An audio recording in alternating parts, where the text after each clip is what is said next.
আসসালামু আলাইকুম আপুরা। দেখো আজকে আমি পালং শাকের ঘন্ট করে তোমাদের দেখাবো।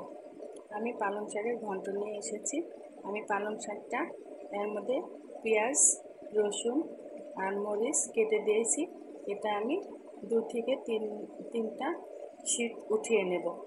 দেখো আমি শীটটা উঠিয়ে নিই।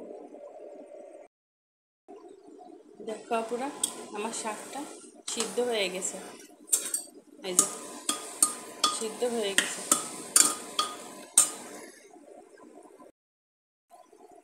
এখন আমি এটাকে তোমাদের ঘুটে দেখাবো। এভাবে আমরা ঘুটে নেব শাকটা। দেখো আপুরা, আমার শাকটা ঘন্ট হয়ে গেছে। এই যে আমি ঘন্ট করে নিয়েছি। এখন এটাকে আমি তেলের উপরে দেব। আমি চুলায় কড়া বসিয়ে দিয়েছি, এখন তেল দিলাম।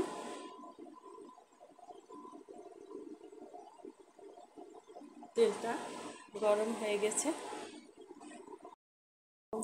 আমি এখন এখানে পেঁয়াজ আর রসুন দিয়ে নিয়েছি।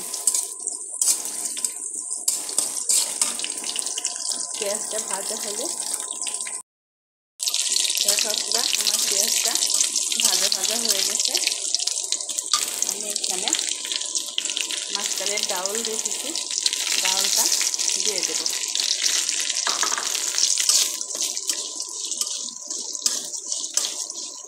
দেখো ডাউলটা ভাজা। দেখো পুরা আমার ডাউল, পেঁয়াজ, রসুন ভাজা হয়ে গেছে।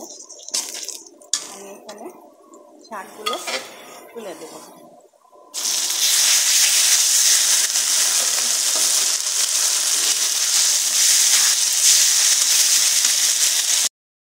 এটা আমার শাক ঘন্ট শেষ।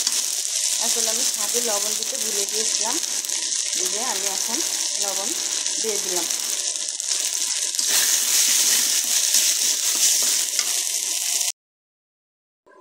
দিয়েছিল আজকে আমার শাক ঘন্ট রেসিপি।